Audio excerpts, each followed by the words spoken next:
Okay, so I'm here trying to drop off my dad's car, which is a 2009 hybrid. Outside service, so I was inside, and they refused to help me because after I get it off the truck, even though it won't start, he won't tell me where to go.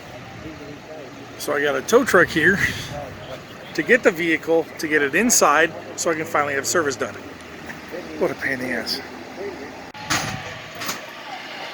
So apparently the tow truck company knows how bad GALPIN is. So word to the wise, this thing's been a nightmare. They asked me to come at 6. Then they first tell me call AAA to charge the battery in the back because it won't start. Then they told me we need the VIN number so we can order you a charge cable, which was a lie because there is no charge cable. It's only dealer item only. And then when I get the car back, I'll show you where we had to charge it from. Okay, so I have a Ford 2009 Escort Hybrid. In order to start the battery, you need a minimum of 300 volts in the battery that's in the trunk in order to start the vehicle.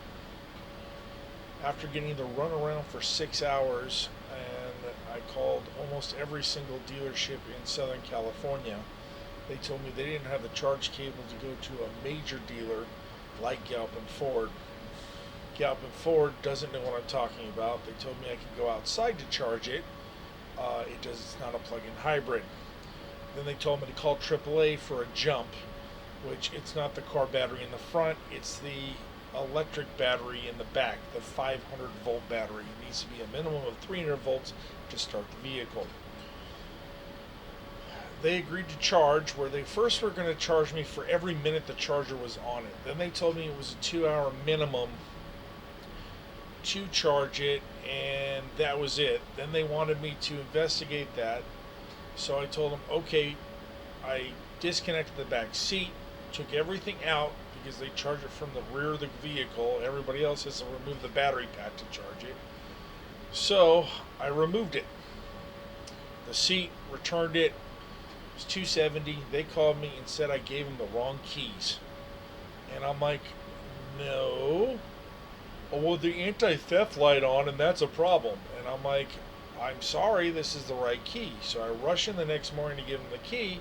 They tell me they got it started, and now it's died. It'll be another $275 to figure out why. I have the same lights, and it's in the same condition that I turned it in with. Now they're telling me the entire transmission's blown. Okay, this is my father's car. He now has dementia due to the shot. I'm not going to go into details, but yeah. And oh, well, you can't prove it. Well, he hasn't gotten better from getting the vaccine. I'm trying to sell the car to take care of family members and other stuff. They're now telling me it'll be $414 and $10,000 to replace the transmission because they can't identify anything. And lo and behold, because it is a serviceable item, I got to pay $2,600 for the investigation and $10,000 for a new transmission. So, buyer beware. I mean, I've read all the interviews on it. I had to get a tow truck to put it in their parking space because they wouldn't help me. They won't lift a finger to do anything. I think this is a bait and switch. I bring it in for a dead battery, which was diagnosed by another Ford dealer all the way in Wildemar, 90 miles away. The vehicle was driven home and then sit because we all got COVID in February. I call Ford service. They say I have to bring it back to another dealership to charge the battery.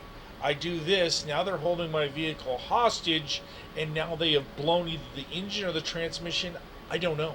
They've blown something, and they want to blame it to me. Now, I was informed because my father had purchased the vehicle under the Cash for Clunkers that it has a 15-year, 150,000 miles. This vehicle has 60,000 miles on it. So it's covered under warranty, including the TCM, the transmission module. But Ford, oh, no, no, no, you have to pay out of pocket. We can't help you. So I'm letting you guys know, buyer beware. Um, this happened on Monday. They said they'd have it on running or started by Thursday, which they said no, we'll just let it sit here until Thursday. It's 2 hours. They stuck it on the charger, and now they're telling me the transmission's blown. I don't know what to do. I need to sell this for my father's medical, and this is a freaking nightmare. So buyer beware. They have a couple things if you look on Yelp. Oh yeah, it's good for this, it's good for that, and they try to encourage you to do it. It's just not good at all. And I don't know what to tell you guys. I mean, oh,